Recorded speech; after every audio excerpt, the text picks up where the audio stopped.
So good to see you. How are you? I'm good. How's everything? It's great. I just got back from Peru. How's your apartment though? Because you live downtown, right? Have you moved back in since the hurricane? Yeah, so funny story.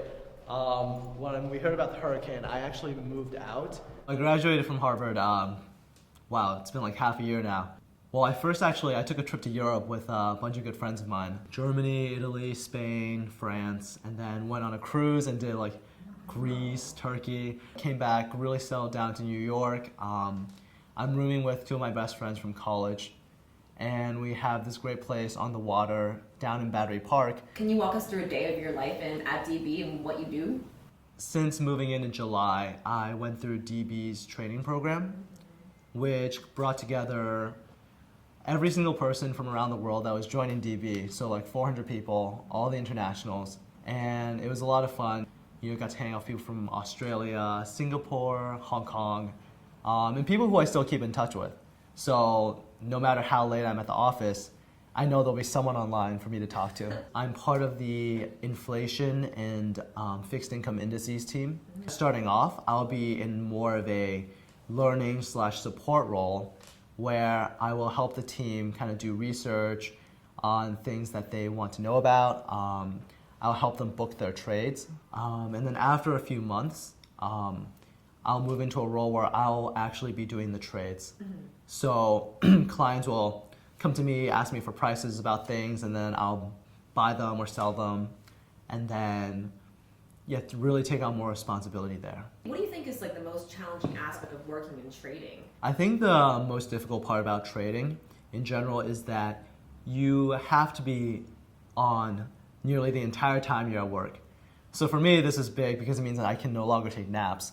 But because, for example, while the market is going and clients are coming to you with orders, you have to respond to them, like that. Like you have a few seconds to give them a price or else they're gonna trade with someone else.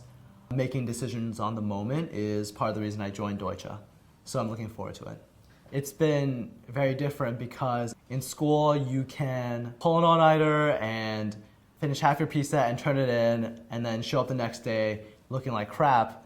There's absolutely no way you can do that at work because first of all, if you're groggy during the day, you're not gonna make it as a trader. And two, if you do anything halfway or even just 90% of the way, that could end up losing, for example, the firm a lot of money. So a lot has been about doing everything 100% and kind of checking all the details and making sure things are right. Coming from Harvard to a place like Deutsche is very different from being a person from Harvard at Harvard. I think that I found it both helps and hurts.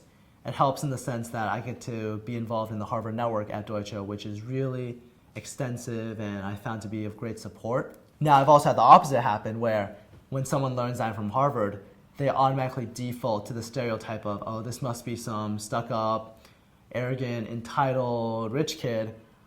And then it becomes my job to really change that perception, to show them that, I believe no matter where we all came from, we all ended up at the same place at Deutsche, and we should all have the same right to prove ourselves. And I'm going to work really hard and learn as much as possible, get along with everyone, to really change their mind.